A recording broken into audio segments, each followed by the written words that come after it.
Kamu tahu gak sih dampak dari buang sampah sembarangan terhadap lingkungan? Salah satunya dapat mendatangkan banjir dari level rendah sampai tinggi. Terus gimana cara menanggulanginya? Kamu bisa menerapkan 3R. Yang pertama, reduce. Reduce sendiri memiliki arti mengurangi sampah. Contohnya adalah membawa alat makan dan botol minum sendiri daripada menggunakan alat makan dan botol minum sekali pakai. Langkah atau tahap kedua adalah reuse yang berarti menggunakan kembali.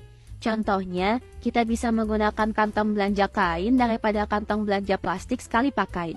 Tahap terakhir adalah recycle yang berarti mendaur ulang. Contohnya, kamu bisa memilah sampah sesuai dengan jenisnya. Nah, jadi sekarang kamu tahu kan dampak dari membuang sampah sembarangan terhadap lingkungan dan cara menanggulanginya.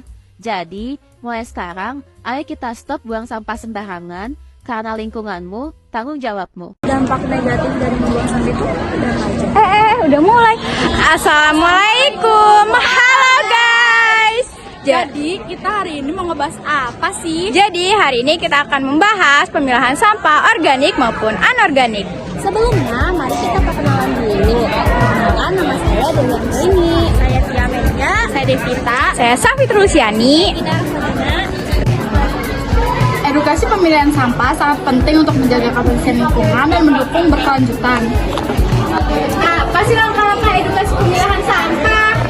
Yang pertama, memahami jenis sampah ajak orang lain untuk mengenali jenis-jenis sampah seperti sampah organik, sisa makanan, daun, atau bahan yang mudah terurai.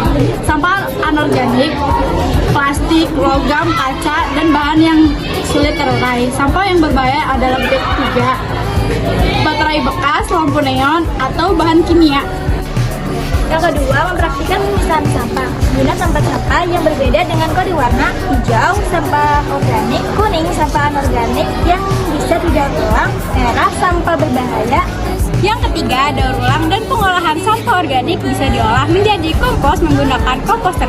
Sampah anorganik seperti plastik atau kardus dapat dikumpulkan untuk didaur ulang atau disetor ke bank sampah. Sampah B3 perlu dibuang di tempat sampah yang khusus disediakan.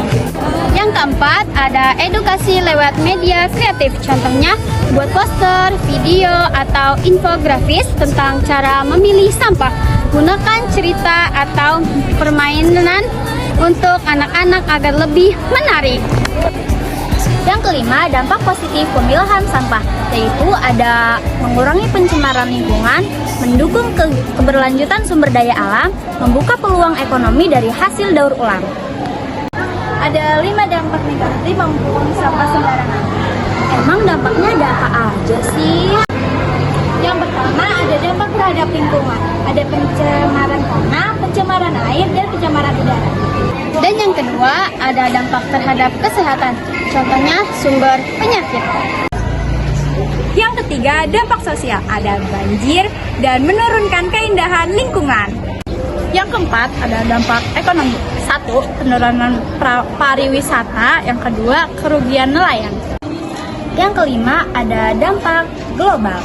Yang pertama, ada perubahan iklim sama kerusakan laut.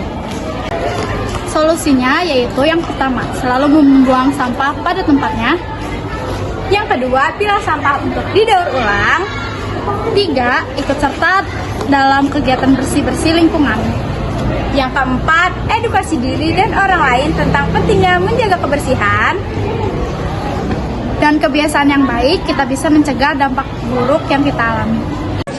Segitu dulu ya guys pembahasan kita kali ini. Bye-bye. Wassalamualaikum warahmatullahi wabarakatuh.